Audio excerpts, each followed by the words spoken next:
अस्सलाम वालेकुम नाज़रीन, मेरा नाम रामिस अहमद है और बहुत सारे कमेंट्स हमें सुनने को मिलते हैं, बहुत सारी बातें हमें सुनने को मिलती हैं उन नाज़रीन से, उन अफेक्टीज़ की जानिब से जो नाला हैं बहरिया टाउन के हवाले से, जिनको गिले हैं, जिनको शिकवे हैं और उनके गिले शिकवे बजा भी हैं, उनकी शिकायतें बजा हैं, उनकी तकालीफ बजा हैं। हमें इसमें से कोई राय नहीं है, मगर आज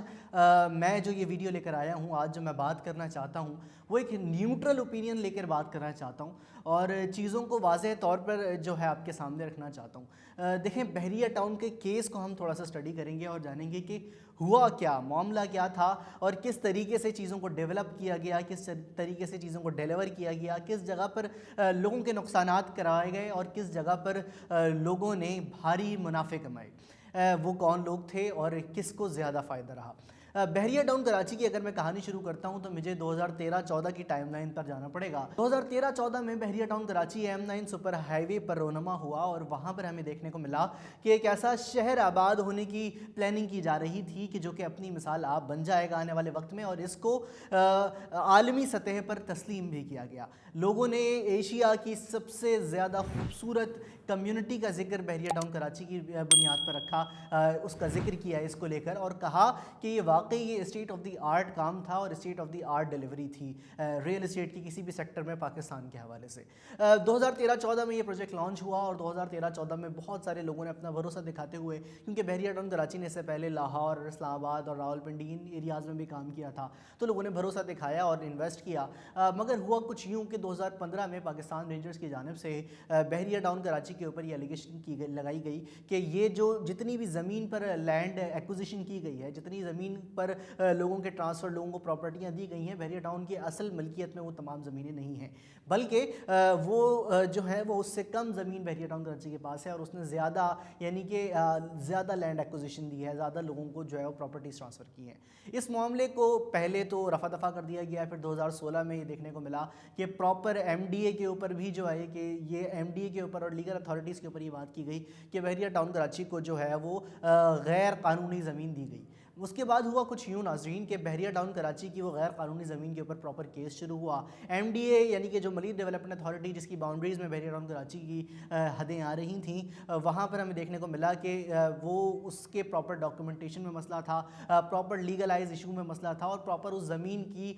कोई डॉक्यूमेंटेशन नहीं थी जो ज़मीन बहरिया टाउन कराची अपने पास क्लेम कर रहा था। इस हवाले से प्रॉपर केस चला और 2019 में प्रॉपर एक केस चलने के बाद सुप्रीम कोर्ट ने 21 मार्च को 2019 में ये फैसला दिया कि अब बहरिया टाउन कराची की हदें मुकर्रर हो चुकी हैं और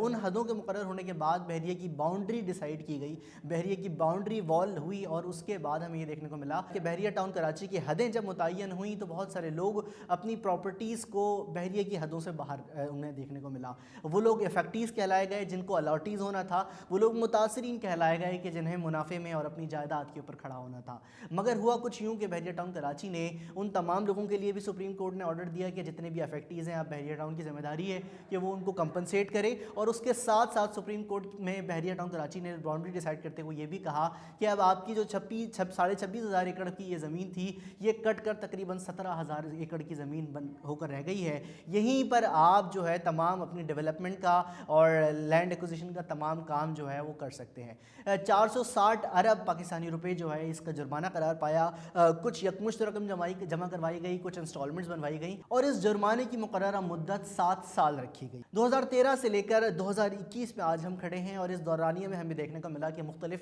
लीगल इशूज़ आए, मुख्तलिफ लैंड इशूज़ आए, मुख्तलिफ सुप्रीम कोर्ट के केसेस जो है वो बहरिया टाउन की कराची की मार्केट को उसने हिट किया। उसके साथ साथ इलेक्ट्रिसिटी कट डाउन हुआ, उसके साथ हमें देखने को मिला कि बहुत ज़्यादा रेसिज्म, लसानियत की बुनियाद पर मसाइल हुए। सिंधी, मुहाजिर और पंजाबी इन तमाम लोगों में कॉन्फ्लिक्ट्स क्रिएट हुए। बहुत ज़्यादा लोगों ने, विलेजर्स ने, जो सिंधी विलेजर्स थे, उन्होंने जो है प्रोटेस्ट किए बाकायदा, अपने प्रॉपर उन्होंने अपने गाँव में लॉकडाउन वगैरह लगाया और इस हवाले से ये बात की कि हमें हमारी ज़मीन जो है वो उसका बयानिया मिलना चाहिए। हालांकि बहरिया टाउन कराची ये क्लेम करता रहा कि हमें हुकूमत की तरफ से मिली है और हमें जो है प्रॉपर डॉक्यूमेंट्स हमारे पास इसके लिए मौजूद हैं। तो तमाम ये सीन था, तमाम कॉन्फ्लिक्ट्स थे, तमाम रेसिज्म भी आया, हर बुनियादी फ़िरक़ावारी तमाम चीज़ें जो हैं वो इस केस में आई और हुआ कुछ यूँ कि 2021 में جب عوام میں یہ آگ بپھر گئی تو وہ اس آگ جو ہے وہ اس کے بحریہ ٹاؤن کے گیٹ پر بھی اثر انداز ہوئی اور ہمیں وہ گیٹ جو ہے وہ جھلسا دکھائی دیا، جس کے باوجود آج 2021 میں ہم موجود ہیں اور ہم دیکھتے ہیں کہ بحریہ ٹاؤن کی مارکیٹ اب بھی ٹریڈنگ کر رہی ہے، ابھی کام چل رہا ہے، لوگ موجود ہیں، لوگ گھر خرید رہے ہیں، لوگ گھر بیچ رہے ہیں۔ یہ تو پراپر ہسٹری تھی بحریہ ٹاؤن کے اس کیس کی۔ بحریہ ٹاؤن کراچی نے ان افیکٹیز کو جو کہ باؤنڈری سے باہر تھے انہیں کمپنسیٹ کرنے کی کوشش کی، پریسنٹ 61 62 63 متعارف کروایا، وہاں پر کچھ لوگوں کو کمپنسیٹ کیا، کچھ لوگوں کو مزید کچھ پریسنٹس میں کمپنسیٹ کر رہے ہیں، اور اس کے بعد انہوں نے ریفنڈ پالیسی دی، جس کا لوگوں کے عوام میں جو ہے یہ رائے تھی کہ یہ ریفنڈ جو ہے چیک جو ہے باؤنسز ہو رہے تھے۔ اس کے بعد مرجنگ کا آپشنز دیے بحریہ ٹاؤن کراچی نے، اور 2019 میں جب سپریم کورٹ کا کیس آیا تھا، بیک وقت جن لوگوں نے مرجنگ کروا لی تھی وہ آج لوگ جو ہے وہ تقریباً پرائیویٹ پروجیکٹس میں اپنی مرجنگ کروا کر اپارٹمنٹ، شاپس اور آفیسز حاصل کر چکے تھے، اور ان کا اب پروجیکٹ ان پروجیکٹس میں انہوں نے بکنگ کروا لی تھی جن کا اب پوزیشن قریب آ چکا ہے۔ کچھ ایسے پروجیکٹس ہیں جو 2022 کے شروع میں پوزیشن دے دیں گے، کچھ ایسے پروجیکٹس ہیں جو 2021 کے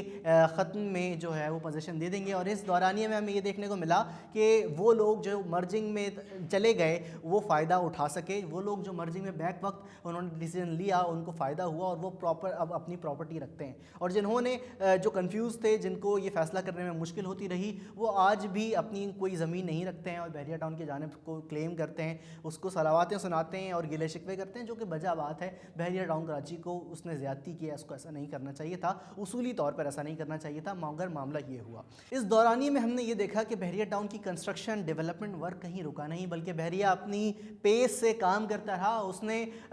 اسٹیٹ آف دی آرٹ چیز سامنے رکھی اور لوگوں کو دکھایا کہ تمام تر کانفلکٹس کے باوجود، تمام تر شکایتوں کے باوجود، کیسز کے باوجود،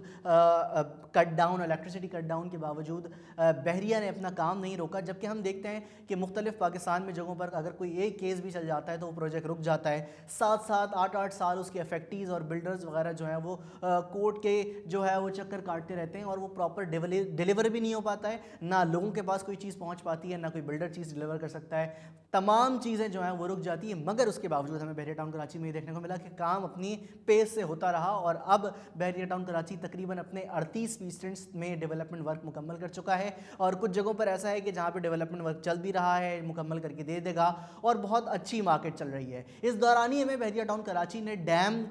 بنانا شروع کر دیے، پارکس بنانا شروع کر دیے، گرینڈ ماسک، ایشیا کی سب سے بڑی ماسک جو ہے اس کی تعمیر کی، اور وہ اب مکمل ہو چکی ہے۔ اس کے علاوہ رفیع کرکٹ اسٹیڈیم کی بنیاد رکھی اور اس کا کام چل رہا ہے۔ اس کے علاوہ بحریہ ٹاؤن کراچی نے آئیفل ٹاور، اور اس کے ساتھ ساتھ بحریہ ٹاؤن کراچی نے ایجپشن کالمز جو ہے بالکل مین گیٹ کے پاس لے کر آیا۔ اس طریقے کے مختلف مونومنٹس، مختلف چوک جو ہیں اس کو بہت خوبصورت تلواروں کی طرح سے اور ہارسز کی صورت میں بہت اچھے اور خوبصورت مونومنٹس فراہم کیے، اسٹیٹ آف دی آرٹ کام کیا، بہت چوڑے چوڑے روڈز اور بہت لگژریس لائف اسٹائل،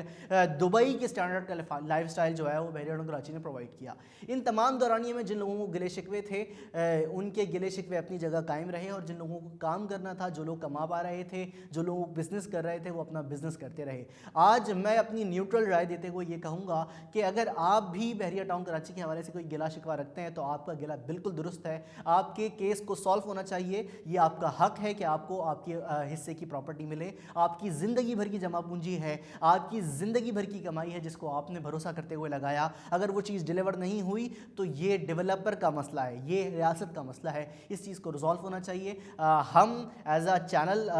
ایک ریئل اسٹیٹ چینل، ایک ریئل اسٹیٹ جرنلسٹ کی صورت میں یہ بات کہتا ہوں کہ لوگوں کے مسائل کا حل ہونا چاہیے بحریہ ٹاؤن کراچی کے لیے۔ یہ تمام ڈیٹیل تھی بحریہ ٹاؤن کی جانب سے، کیا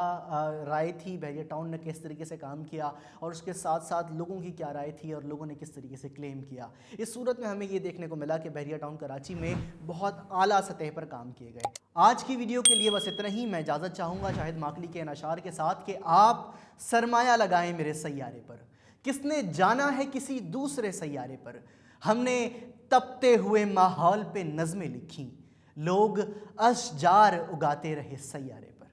السلام علیکم۔